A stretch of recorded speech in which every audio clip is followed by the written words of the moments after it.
Hola, ¿qué tal? Muy buenas tardes a todos. ¿Cómo están? Qué gusto saludarlos en un nuevo episodio más.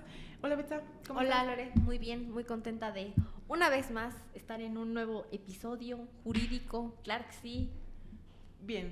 muy bien. Hoy vamos a hablar de un tema que me parece interesante. Sí, a mí me gusta mucho este tipo de temas, esta materia, tú lo sabes. Sí, me Este, consta.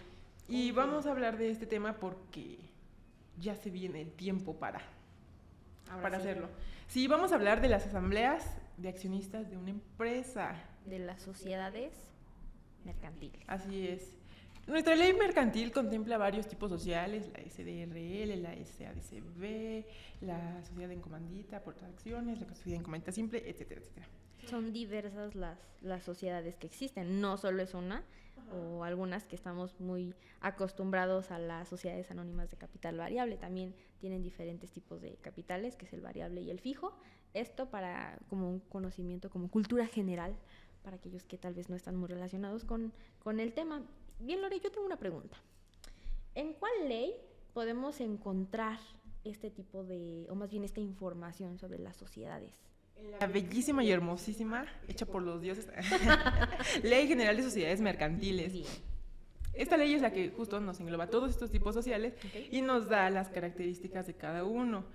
¿Cómo se Como te decía, organizan? ahorita nos vamos a entrar en las asambleas, porque si nos ponemos a hablar de las Uy, características no de las acabamos, no acabamos. nos aventamos Horas. 10 capítulos, y Claro que sí. porque es muy amplio, es muy interesante, se desglosan varias cositas que incluso no vienen en la ley, porque como sabemos, pues la ley nada más nos da así como que algo en general, pero ya después en la práctica salen otras cosas y para eso hay jurisprudencias o hay otras cosas que te ayudan a ver qué onda con esto. Por eso ahorita solo vamos a hablar de las asambleas. Okay. ¿Y por qué ahorita? Entonces ahorita los contadores están colapsando con las declaraciones anuales. Okay. En marzo se presentan declaraciones anuales de personas morales y estas declaraciones son respecto al año anterior. Okay. O sea, están declarando cómo les fue en 2023. Okay. Entonces, la ley nos dice que las asambleas generales de socios se deberán de reunir mínimo una vez al año dentro de los 4 meses siguientes al inicio del ejercicio social, o sea, en el mes de abril. ¿Y por qué en el mes de abril? Porque justo ahorita en marzo se están presentando las declaraciones. Para abril tú ya tienes tus resultados, ya sabes cómo te fue el año anterior y ya lo puedes reportar en la asamblea y ya lo puedes aprobar en la asamblea. Oigan, tuvimos utilidades, oigan, tuvimos pérdidas y así está el rollo. Muy bien. Bueno, estaba yo revisando esta preciosísima ley, como tú le comentas, la Ley General de Sociedades Mercantiles, en su artículo 179. Anótenle. Dice que las asambleas generales de accionistas son ordinarias y extraordinarias. Ahora bien, agregando, unas y otras se reunirán en el domicilio social. Y para los que no sepan, ¿cuál es el domicilio social? Bien, el domicilio social es el lugar, valga la redundancia, donde la sociedad tiene su domicilio, pero cuando tú haces tu acta constitutiva, en el acta constitutiva le ponen el domicilio de la sociedad será Ciudad de México, ¿no? Ajá. Será Estado de México, así. Entonces, justo tu asamblea, si tu domicilio es en Ciudad de México, pues tienes que reunirte en Ciudad de México, tienes que hacerlo en ese lugar que dice tu acta constitutiva. ¿Por qué? Porque si no tu asamblea va a ser nula. Solamente se pueden celebrar en otros domicilios cuando sean por caso fortuito, fuerza mayor, pero de ahí en fuera siempre tienen que ser en el domicilio social, que es el que está en la constitutiva. Pero antes de seguir con eso, a mí me gustaría dejarle claro a la gente qué es una asamblea, porque ya estamos que las ordinarias, que las extraordinarias, pero toda la razón. ¿qué es una asamblea? Así para la gente que no estudió derecho, que no le vamos a dar tecnicismos, ¿qué es una asamblea? Una junta de los accionistas. Una reunión socios, donde se juntan, como tú dices, para tratar temas de la empresa, ¿no? Como esto te decía, de las pérdidas, las utilidades, para hacer a lo mejor cambios en el objeto social. Vendíamos autos, ahora vamos a vender aviones, helicópteros, algo sí, así. O sea, cambiarle cosas o agregar cosas. Eso es una asamblea, una reunión de socios para acordar temas. Tratar temas sobre la empresa. Ok, muy bien. Ahora, ¿para qué son las asambleas ordinarias? Esto no lo estamos inventando, de igual modo está en el artículo 180 y nos dice el artículo que son las que se reúnen para tratar cualquier asunto que no sean enumerados en el 182. Ustedes revisan su 182, es todo lo que no venga ahí. Pero en nuestro artículo 181 viene lo que tú nos comentas, que se reunirá por lo menos una vez al año dentro de los 4 meses que sigan a la clausura del ejercicio social. Entonces, ¿qué es lo que se va a revisar en la orden del día? Se va a discutir, aprobar, modificar el informe de los administradores del artículo 172, fracción número segunda. En su caso, nombrar al administrador o consejo. La 3, determinar los emolumentos correspondientes a los administradores y comisarios. Y así podemos ir revisando esta ley y nos va a ir diciendo cuáles son las acciones que se van a realizar dentro de esta asamblea, que es dentro de esta... En esa, cuando te decía que se aprueban estos, justo mencionabas el informe del administrador o del consejo de administración, que son los que se encargan de vigilar, bueno, no de vigilar, más bien de, pues sí, de administrar, de poner un orden en las cosas, ¿no? De ver que todo esté marchando bien.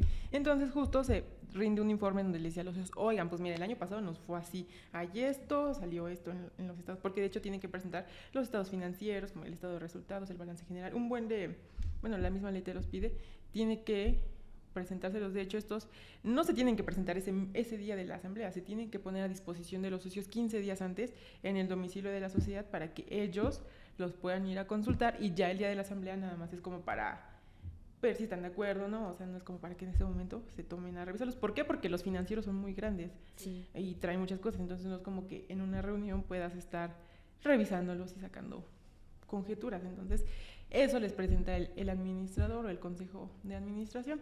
Mencionabas también lo de los emolumentos. Los emolumentos, para los que no saben qué es esto, son el pago. El administrador único o los del consejo de administración tienen derecho a que se les pague por ese ejercicio, por ese cargo que están desempeñando. Entonces, ahí en la asamblea se puede decir, oye, pues les vamos a pagar tanto, ¿no? Sí. Pero también pueden decidir no hacerlo. Entonces, eso, por eso dice, para determinar si se les va a pagar, cuánto se les va a pagar, y si no, pues... Y el informe del comisario. El comisario es el órgano de vigilancia, este se encarga de vigilar qué está haciendo la administración.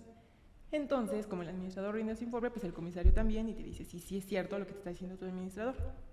Wow, es bastante profundo el tema.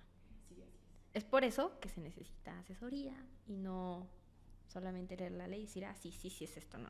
Tiene un trasfondo que hay que revisar y tiene obviamente que ser visto por las personas correctas, es decir, profesionales en el área del derecho corporativo.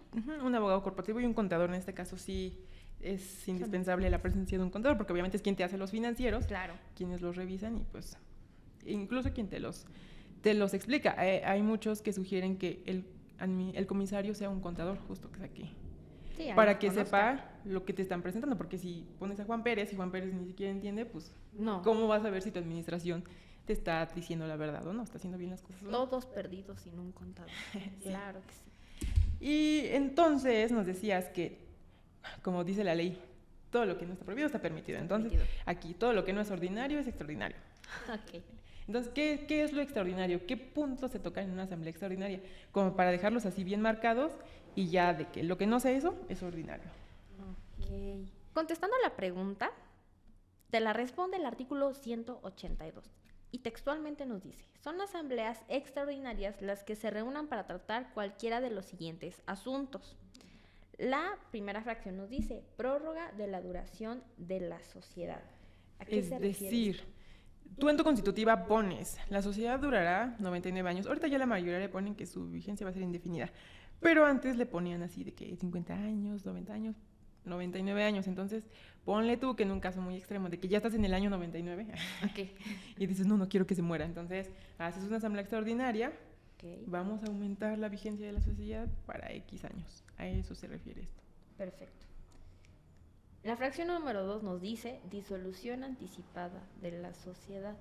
Lo mismo, tú en tu constitutiva pones que ibas a hacer 99 años o que tu vigencia iba a ser indefinida, ¿no? Pero todavía no llegan esos 99 años, a lo mejor estamos en el año 30, pero dicen los socios, ya no, esto ya no es negocio, ya no queremos esto. Ya no me gustó. Vamos a matarla. Entonces, disolución es, pues, deshacerla. Darla por terminada. Perfecto. La fracción número 3 dice, aumento o reducción del capital social. Igual, cuando tú creas una empresa, tienes que, obviamente, tener un capital inicial, dinero para que esta funcione. Supongamos que son 50,000 pesos y quieres aumentarlo a 100,000. Pues se tiene que hacer una para que se incremente este capital. Vamos a pasar de tener 50,000 pesos a tener 100,000 pesos. Ok. Fracción número 4. Cambio de objeto de la sociedad. Eso es importantísimo. Es, por ejemplo, lo que te decía, te dedicas a la venta de coches y ahora vamos a querer ser un hospital. Okay. Entonces, obviamente, cambia drásticamente lo que está haciendo la empresa. Ya no vas a vender coches, ahora vas a hacer un hospital. Entonces, Sí, obviamente, sí. tienes que hacer la asamblea para que todos la aprueben. Y una, bueno, la quinta, dice que cambio de nacionalidad de la sociedad. Esto nos quiere decir entonces que las sociedades tienen nacionalidad. Claro que sí, recuerda los elementos de la personalidad de las personas físicas y de las personas morales. Una de ellas es la nacionalidad. Obviamente, si se crean aquí en México, pues son mexicanas. Todas así, donde se creen, pues es de la nacionalidad del lugar en donde se crean. Entonces, pues sí tienen nacionalidad. Se puede cambiar entonces la nacionalidad. Uh-huh. Muy bien. Sexta, transformación de la sociedad. ¿En qué se puede transformar? Un ejemplo. Eres una SADCB y ahora quieres ser una SDRLDCB. Ok. Entonces haces la transformación, ¿sabes qué? Ya no voy a ser sociedad anónima de capital variable. Ahora solo eres sociedad de responsabilidad limitada. Limitada, muy bien. Séptima, fusión con otra sociedad. Sí, es cuando dos empresas se combinan, ¿no? Tenemos empresa A y empresa B. Entonces, por alguna decisión, la empresa B decide pasarle todo su patrimonio, todas sus acciones, todas sus cosas a la empresa A. Entonces, se hacen una sola y ya la empresa B deja de existir, subsiste la empresa A y es la que mantiene todo. Ok, muy bien. Fracción octava, emisión de acciones privilegiadas. ¿Qué es una acción privilegiada? Esto está muy padrísimo. Cuéntanos, por favor. No, puedes, obviamente en las sociedades te dice qué tipos de acciones puedes tener y los derechos que confieren cada una de ellas. Por lo general, todas las acciones tienen que conferir derecho a voto, derecho a recibir dividendos, cosas así. Entonces, hay algunas acciones que pueden recibir más cosas. O sea, algunos accionistas, si tú tienes una acción privilegiada, de acuerdo a lo que esté establecido en los estatutos, tienes derecho como a recibir más cositas o puedes hacer más cosas que los que no las tienen. Ok, muy bien. Fracción novena, amortización por la sociedad de sus propias acciones y emisión de acciones de goce. Sí, esto es cuando se les reembolsa a los socios ciertas cantidades de valor de las acciones. Entonces, con esto, ¿qué hacemos? Desaparecemos ciertas acciones, las anulamos y pues en consecuencia se reduce el capital social de la empresa. Ok. Después nuestra fracción onceava dice, cualquier otra modificación del contrato social. Así es, el contrato social es el acta constitutiva. Entonces, cualquier otro cambio que le quieran hacer a esa acta se tiene que hacer en una asamblea extraordinaria. Y porque yo considero que todos estos temas son muy importantes, o sea, como tú lo viste, no es cualquier cosa, ¿no? O sea, que le vamos a cambiar el objeto, que la vamos a transformar, que la vamos a disolver. O sea, son temas que trascienden más allá, ¿no? Entonces, por eso se requiere que sean una extraordinaria, porque las extraordinarias son como más estrictas. De hecho, necesitan un quórum mayor para que se lleven a cabo. Y entonces yo creo que por la importancia de esto es que se requiere que sean en extraordinarias. Aparte de que las extraordinarias, cuando las protocolizas, bueno, no cuando las protocolizas, las tienes que protocolizar. Protocolizar es de que llevas tu acta con un notario o con un corredor para que las pase a una escritura. Entonces, aparte de esa escritura, se va al registro público de la propiedad y del comercio, porque ahí se tiene que inscribir, obviamente porque ese acto pues tiene que ser oponible ante terceros, ¿no? O sea, tiene que valer ante terceras personas. Y para que valga ante terceras personas, pues tiene que estar inscrito en el registro público. Okay. Nuestra última fracción, que es la 12ª, nos dice, los demás asuntos para los que la ley o el contrato social exija un quórum especial. Era lo que te decía, este tipo de asambleas necesitan un quórum especial. Mayor a una ordinaria. Entonces, pues sí, el tema que vas a tratar, aunque no venga enlistado ahí, pero tú decidiste que fuera con quórum especial, pues tendrá que ser en una asamblea extraordinaria. Y pues ya, todo lo que no tenga que ver con lo que acabamos de comentar puede hacerse en una asamblea ordinaria. Como por ejemplo la transmisión de acciones entre socios o que vaya a entrar un socio nuevo. Eso no nos dice aquí que sea extraordinario. Entonces eso lo puedes hacer en una ordinaria. Aunque aquí me viene a colación algo muy interesante que leí apenas. Estas ordinarias no es obligatorio que las protocolices, o sea, que las lleves ante un fedatario público. pueden constar únicamente en tu libro de asambleas o pues la asamblea sí. Pero apenas leí un criterio que sacó el Tribunal Federal de Justicia Administrativa y está interesante porque obviamente ahí se tratan temas de dinero, ¿no? O sea, yo te estoy transmitiendo a ti X cantidad de acciones y se supone que tú estás aportando ese dinero a la sociedad o yo estoy aportando más dinero, ¿sí? Es un aumento de capital. Entonces, era una tesis del tribunal que por el tema que traemos ahorita de la fecha cierta en materia fiscal, de que todos los actos que tengan que ver con dinero tiene que estar respaldado en algún documento. Y ese documento tienes que llevarlo ante un fedatario público para que conste que de verdad lo hiciste, ¿no? O sea, de que no nada más te inventaste un contrato o así. Entonces, ahorita leí esa tesis que decía que por este tema, aunque no es obligatorio protocolizar estas asambleas, sí sería recomendable. ¿Para qué? Para que sean justo, cuenten con ese elemento de la fecha cierta y después no tengas problemas con el SAT. Y me pareció muy interesante porque, pues sí, o sea, no es obligatorio, pero creo que al final del día puede que termine siendo una carga o una obligación más. Bueno. Ahora, creo que es muy importante también mencionar el quórum. Hemos estado mencionando esta palabra, el quórum, pero ¿qué es el quórum?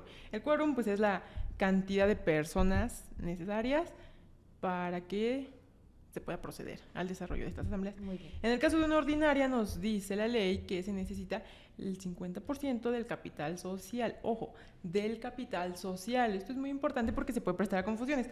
No es lo mismo el capital social que de los socios. ¿Okay? Podemos ser 10 socios, pero a lo mejor de entre esos 10 socios, 3 tienen el 50% del capital social y el otro 70% está repartido. Se reparten de los demás. Entonces, pudieran estar los 7 socios, pero si de todos modos ese capital social no es la mitad, pues no se logra. Ya entonces, no se puede. Hay que tener como mucho que tener estos 50% del capital social, no de los socios. Y una extraordinaria se necesita por lo menos las 3/4 partes del capital social para que se puedan declarar legalmente instaladas. Si no, pues se tiene que hacer una segunda convocatoria para ver si ahí sí se reúne el quórum. Para hacer una convocatoria baja ya el quórum requerido. Ahora también es muy importante mencionar la convocatoria. La convocatoria es pues decirles, oigan, va a haber una asamblea, vengan todos, pues porque hay que tratar temas interesantes. Se publica, ¿no? Esta asamblea se tiene que publicar 15 días antes mínimo. El PCM para los cuates, que es su nombre completo del portal, es Publicaciones de Sociedades Mercantiles. Es un portal de la Secretaría de Economía muy padre, en donde tú entras y ahí publicas las asambleas. De hecho, son públicas y tú te metes ahí como a curiosear, puedes ver convocatorias de otras empresas que se han publicado. Muy bien. Entonces, ahí se tiene que publicar. Ojo, cuando estén todos los socios reunidos, se encuentren todos ahí, pues no es necesario publicar una asamblea. ¿Por qué? Porque pues aquí estamos todos, pues ya para qué les aviso, ¿no? Solo en estos casos es como perdonable que no publiques tu asamblea, pero de lo contrario tienes que publicarla en el sistema y tienes que a tu asamblea glosarle como pues anexo el comprobante de la publicación que se hizo. Estas asambleas deben ser firmadas por quien las lleve a cabo, ¿no? Clarísimo. Tienen que estar firmadas por todos los que en ella intervengan, dice la ley. Cuando tú las celebras tienes que nombrar a un presidente y un secretario. Entonces, y un escrutador. El escrutador es el que cuenta los votos, las personas que están presentes. Sí. Entonces, de cajón tienen que estar firmada por esos 3. Si tu comisario estuvo presente en tu asamblea, el comisario tiene que firmar también. Y pues tienen que firmar todos los socios de que estuvieron ahí presentes y obviamente para validar que se contó con el quórum y que obviamente esos votos o esos acuerdos estuvieron respaldados. O sea, sí fue válido porque sí se contó con el quórum y con la cantidad de votos necesarios para que se aprobaran. Muy bien, así se puede comprobar que se llevó conforme a lo que nuestra legislación nos indica en cada uno de sus artículos. Sí, y pues sí te decía, o sea, más que nada ahorita, pues lo que se viene es eso, o sea, ya se presentaron las declaraciones anuales, ya sabes cómo te fue. Lo ideal es que se haga esta asamblea para justo aprobar tus resultados, ya sean pérdidas o ganancias, e incluso porque en la asamblea también se decreta el reparto de utilidades a los socios, de dividendos. Entonces, si hubo ganancias y si esta ganancia es repartible, pues ahí mismo autorizas que se les pague a los socios lo que les corresponde. Oh, muy bien. Entonces, por eso sería muy importante, muy, pues como hacerles conciencia de que lo hagan, porque a lo mejor luego dicen, La asamblea que, pero creo que es muy importante, ¿no? O sea, obviamente pues está en la ley. Hay que no es de cumplirla. que a mí se me ocurrió y ya quiero que todos hagan asamblea, ¿no? Entonces, es como parte del compliance, del cumplimiento regulatorio que tienen que tener las empresas, o sea. Por eso desde el inicio les dijimos, aquí nada se inventa, todo tiene su fundamento legal. Ley General de Sociedades Mercantiles, échenle un ojito. Bueno, Lore, entonces hoy aprendimos bastante cómo son las asambleas, qué temas se tratan, en dónde podemos encontrarlo, en este caso que es en nuestra Ley General de Sociedades Mercantiles. Revisen que sea la actualizada, una vigente, no vayan a agarrar una de años anteriores y ya valió. Muchas gracias, aprendimos muchísimo una vez más. Si tienen alguna duda sobre este tema, déjenla en los comentarios, que aquí la licenciada Lorena en Derecho Corporativo está súper y más que dispuesta para contestar todas nuestras preguntas. Sí, claro que sí, este tema me gusta mucho, el tema de sociedad y todo eso me gusta mucho, y pues sí, aquí estamos para responderles cualquier duda que pudieran tener y para hacerles sus asambleas si es que no las tienen en corriente, si no tienen sus libros corporativos, si nunca en la vida habían visto eso, pues aquí estamos para echarles la mano Para poder hacerlo. y ponerlos en regla en esa parte. Así es. Bueno, entonces nos despedimos, nos vemos en el próximo episodio. Así es, muchas gracias, bye. Bye.